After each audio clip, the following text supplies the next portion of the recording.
मेरी दीदी इतनी सुंदर थी कि उन्हें देखकर हमारे रिश्तेदारों के लड़कों तक की नीयत डोल जाती थी। अरे दूसरों का क्या कहूँ, अगर मैं लड़का होती तो मैं अपनी दीदी को पटा लेती। दीदी की शादी तय हो गई और फिर अचानक मेरी दीदी शादी की रात घर से भाग गई थी बिना किसी को बताए। पापा ने उसका दहेज ऊपर वाले कमरे में फिकवा दिया और कमरे में ताला लगाकर बोले, अगर किसी ने इस कमरे को खोला तो मुझसे बुरा कोई नहीं होगा। तभी सब घर वाले डर गए और कई महीनों तक कोई उस कमरे के पास नहीं गया।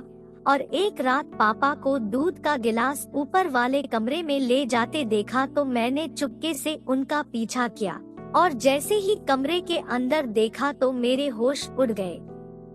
मेरा नाम ज्योति है और मैं दिल्ली की रहने वाली हूँ। मेरी हंसती खेलती लाइफ बिखर चुकी थी क्योंकि मैं किसी और की गलती का खामियाजा भुगत रही थी। हम 4 भाई बहन थे, यानी हम 2 बहनें और 2 भाई। दोनों भाई मुझसे छोटे थे। मेरी बड़ी बहन हम सब में सबसे होशियार और सुंदर थी। मेरी और दीदी अनु की बड़ी अच्छी बनती थी। मैं हर बात में दीदी अनु को फॉलो करती थी। उनके जैसे कपड़े पहनती थी और जैसे वो हेयर स्टाइल रखती थी मैं भी उनको हूबहू कॉपी करती थी। अक्सर मैंने पापा को अनु दीदी को कहते सुना था कि तुम अपने बहन और भाइयों के लिए रोल मॉडल हो, वो वही करेंगे जो तुम करोगी, इसलिए हमेशा हर कदम सोच समझ कर रखना। मैं हमेशा यही मानती थी कि दीदी कभी कोई गलती नहीं कर सकती, मगर मेरी ये सोच गलत साबित हुई और अन्नू दीदी ने तो ऐसी गलती की मेरी जिंदगी के मायने ही बदल गए। अन्नू दीदी की खूबसूरती के चर्चे चारों तरफ थे और पढ़ाई पूरी होते ही उनकी शादी के रिश्ते आने शुरू हो गए। दीदी की खूबसूरती का आलम ये था कि हमारा हर जानने वाला दीदी को अपने घर की बहू बनाना चाहता था। मेरा पापा भी हर जाने वाले जो दीदी का रिश्ता मांगने आता उसे प्यार से चाय पिला कर ये कहकर विदा करते कि मैं अपनी पत्नी से बात करके बताऊंगा। और उनके जाने के बाद पापा माँ को साफ साफ कहते थी कि मैं अन्नू का रिश्ता की ऐसी जगह कराऊंगा जहाँ हमारी कोई जान पहचान ना हो।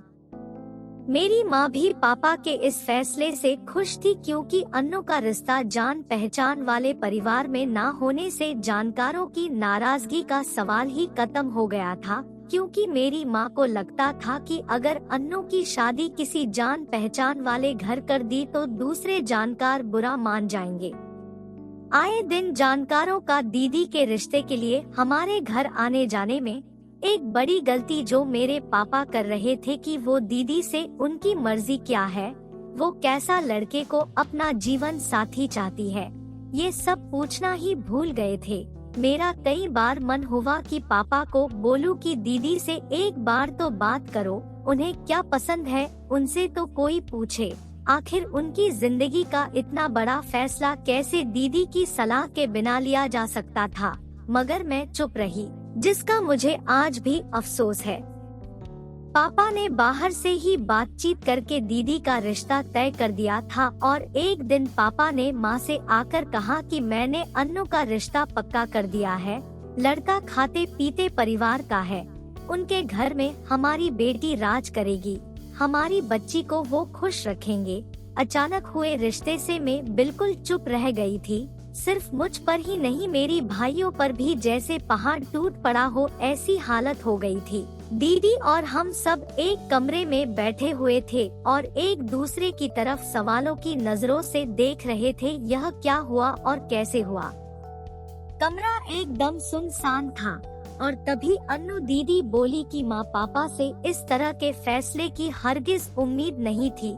तब मम्मी चौंक गई। उन्होंने अन्नू का हाथ पकड़ लिया और पूछा कि क्या तुम्हें कोई और लड़का पसंद है?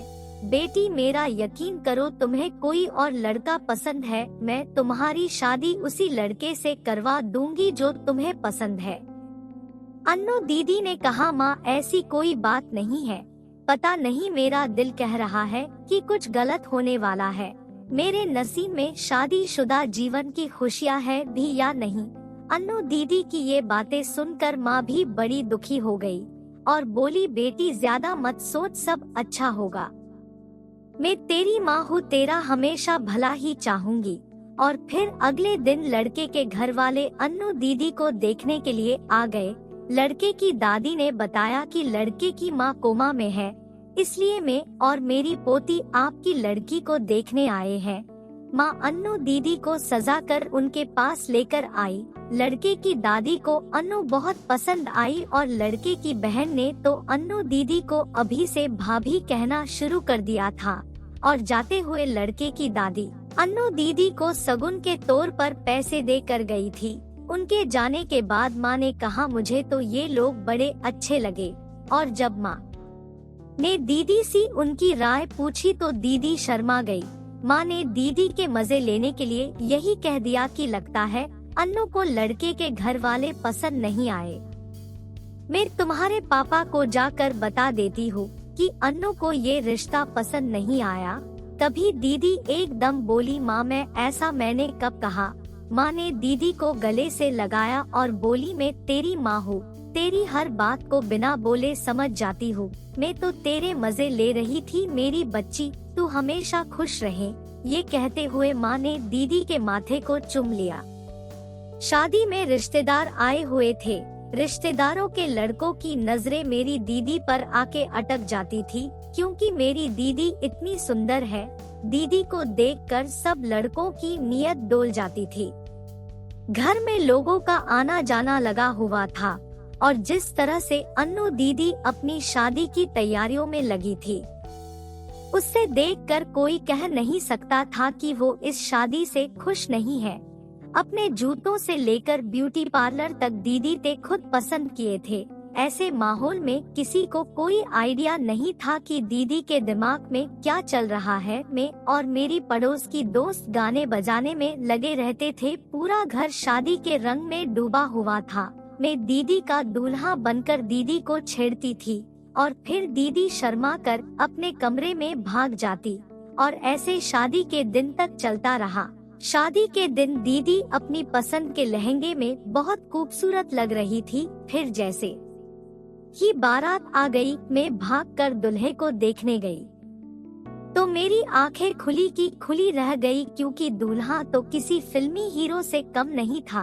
तभी माँ ने मुझे आवाज देकर बुलाया कि तुम्हारी दीदी कहाँ है। मैंने कहा, अभी तो यही कमरे में थी। दीदी को मैंने हर कमरे में देखा और आखिर दीदी कहाँ जा सकती है। माँ के चेहरे पर हैरानी देखकर मुझे डर लगने लगा था। मैंने घर के हर कमरे को बार बार जाकर देखा कि कहीं तो दीदी होगी। मेरा शक यकीन में बदलता जा रहा था और तभी जयमाला के लिए पापा ने दीदी को बुलाने की आवाज लगाई।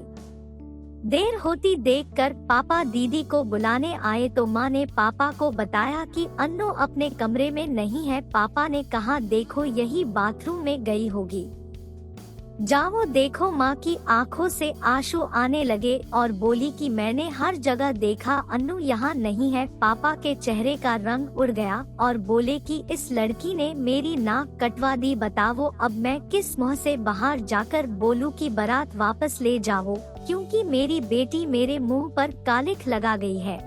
माँ ने पापा को हौसला देते हुए कहा कि आप यहाँ आराम करो, मैं बाहर जाकर बोल देती हूँ कि मेरी पति की तबीयत अचानक खराब हो गई है। हम अपनी बेटी को ऐसे वक्त में विदा नहीं कर सकते। पापा के आंसू पहुँचते हुए माँ ने कहा, मुझ पर भरोसा रखिए, मैं आपकी इज्जत बचाने के लिए कुछ भी कर सकती हूँ। उस दिन मैंने माँ का ऐसा हौसला पहले कभी नहीं देखा। आखिर एक पत्नी के लिए पति की इज्जत से बढ़कर क्या होता है, ये बात मैं उस दिन अपनी माँ को देखकर समझी।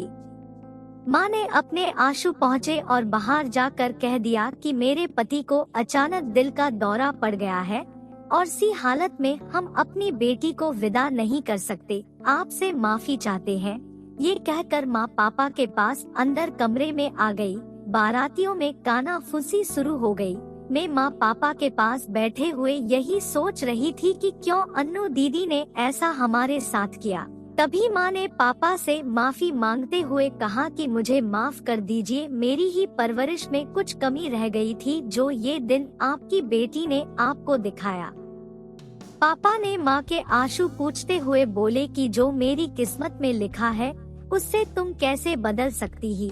बारातियों के जाने के बाद पापा ने सारा सामान ऊपर छत वाले कमरे में रखवा दिया था और सबको बोल दिया कि अगर कोई इस कमरे में गया तो मुझे से बुरा कोई नहीं होगा। उस दिन से हमारे घर का माहौल ही बदल गया था। पापा को अंदर ही अंदर समाज में हुई बेइज्जती का दर्द खाए जा रहा था। पापा ऊपर छत पर जाकर अकेले में रोते थे। ऐसी हालत हो गई थी, हम एक दूसरे से छिपकर बढ़ते थे। दीदी अनु के एक फैसले ने पूरे घर की हालत खराब कर दी थी। अब आस पड़ोस वाले भी हमारे बारे में बातें सुलगाते रहते थे। आप पड़ोस के लड़के मुझे देखकर सीटियां मरने लगे थे और मेरी दीदी के बारे में अनाप शनाप बकने लगे थे। कई लड़कों को तो मैंने ये कहते भी सुना था कि मैं भी किसी लड़के के साथ भाग कर जाऊंगी। मैंने जब ये सारी बातें घर आकर माँ को बताई तो माँ बोली, बेटी ये हमारा नसीब है कि किसी की गलती की सजा हमें भुगतनी पड़ रही है। मैंने कभी सपनों में भी नहीं सोचा था कि तुम्हें अपनी बड़ी दीदी के कारण ये सब झेलना पड़ेगा। तू चिंता मत कर बेटी, मैं तेरी शादी धूमधाम से करूँगी। और मैंने भी कहा कि माँ तुम ठीक कह रही हो, मेरी शादी जल्द ही करा दो। मैं भी इस घर से निकलना चाहती हूँ। दीदी के घर से जाने के बाद पापा मुझे हमेशा गुस्से से देखते हैं और अब यहाँ नहीं रह सकती इस घर में। माँ बोली, बेटी ऐसा नहीं बोलते, तेरे पापा तुझसे बहुत प्यार करते हैं मगर हालत ने उन्हें इतना कठोर बना दिया है। और फिर एक दिन जब पापा घर नहीं थे तो दूल्हे की दादी हमारे घर आई और बोली कि मुझे सब पता चल गया है कि क्यों आपने बारात को उस दिन वापस भेजा। एक बार तो मुझे बहुत गुस्सा आया मगर फिर ठंडे दिमाग से सोचा कि आपने ऐसा अपने घर की इज्जत बचाने के लिए किया है। मैं भी अगर आपकी जगह होती तो ऐसा ही करती। मैं उनके लिए चाय बनाकर लाई और फिर दूल्हे की दादी ने माँ से कहा कि मुझे आपकी छोटी बेटी पसंद, अगर आप चाहे तो हम इससे अपनी घर की बहू बना ले। आप अपने पति से इस बारे में बात करके मुझे बताइए। माँ ने कहा कि ठीक है, मैं मेरे पति से इस बारे में बात करके आपको बताती हूँ। शाम को जब पापा आए तो माँ अपने कमरे में आराम कर रही थी। आज पापा को घर आने के बाद किचन से छत पर जाते देख मुझे कुछ अजीब सा लगा। मेरे पापा अपने ही घर में चोर की तरह चल रहे थे। मुझे समझ नहीं आया कि पापा ऐसा क्यों कर रहे हैं। तभी मम्मी उठ गई और मुझे आवाज लगाई। मैंने जब माँ को ऊपर जाने को कहा तो माँ ने मना कर दिया और फिर थोड़ी देर बाद पापा नीचे आ गए और माँ उनसे बात करने लगी और बताया कि दिन में दूल्हे की दादी हमारी दूसरी बेटी का हाथ मांगने आई थी। ये सुनते ही पापा का चेहरा एकदम लाल हो गया और उन्होंने माँ को कहा कि आगे अगर वो आए तो उन्हें साफ साफ घर आने से मना कर देना। मैं हैरान थी कि पापा ऐसा उनके बारे में क्यों कह रहे थे। आखिर कल तक तो पापा ही उनके लड़के के साथ मेरी बड़ी दीदी की शादी करवाना चाहते थे। आज ऐसा क्या हो गया। जब माँ ने पापा से पूछना चाहा तो पापा ने कोई जवाब नहीं दिया। मेरे और माँ के मन में कई सवाल थे जिनका जवाब हम पापा से मांगना चाहते थे, मगर पापा के गुस्से को देखकर माँ चुप रह गई। अब जब भी पापा बाहर से घर आते तो मैं पापा को छुपके से देखती। अक्सर मैंने पापा को छत पर दूध ले जाते देखा था। समझ नहीं आता कि वह दूध का गिलास किस ले जाया करते थे। मेरे दिमाग में हर वक्त यही चलता रहता था। इस वजह से मुझे नींद कम आने लगी थी। मैं सारा दिन अन्नू दीदी को याद करने लगी थी। अन्नू दीदी मेरी बहुत अच्छी दोस्त भी थी। हम दोनों हर बात एक दूसरे से शेयर करते थे। मुझे आज भी यकीन नहीं होता कि उसने मुझे बिना बताए इतना बड़ा कदम अकेले कैसे उठा लिया। फिर एक रात मुझे नींद नहीं आ रही थी। आसपास गले के कुत्तों के भौंकने की आवाज भी आ रही थी। मैं उठकर अपने कमरे की खिड़की में बैठ गई। तब मुझे अजीब सा महसूस हुआ था जैसे कोई हमारे आंगन में घूम रहा हो। मैंने गौर किया तो कोई और नहीं मेरा पापा थे। मैं हैरान हो गई। मैंने चुपके से आज पापा के पीछे पीछे जाने का फैसला किया। और ऊपर जाकर मैंने देखा कि छत का कमरा जहाँ पर पापा ने दीदी का दहेज का सामान रखा हुआ था वह खुला हुआ था और उससे रोशनी भी आ रही थी। पास जाकर मैंने देखा कि अंदर अनु दीदी बैठी हुई थी। दीदी को निवाला बनाकर खाना खिला रहे थे पापा। उनकी आंखों में आंसू थे। यह सब क्या हो रहा था मेरे समझ से बाहर था। पापा ने बोला तुम मेरी बड़ी बेटी नहीं हो। अन्नू बोली इसलिए पापा मेरे साथ ऐसा कर रहे हो कि मैं आपकी औलाद नहीं हूँ। क्या आप ये ऐसी हरकत ज्योति के साथ कर सकते हैं? पापा जल्दी से बोले मैं तुमसे बहुत प्यार करता हूँ मगर तुम यह जानती हो कि मैं यह सब कभी ज्योति के साथ नहीं कर सकता था।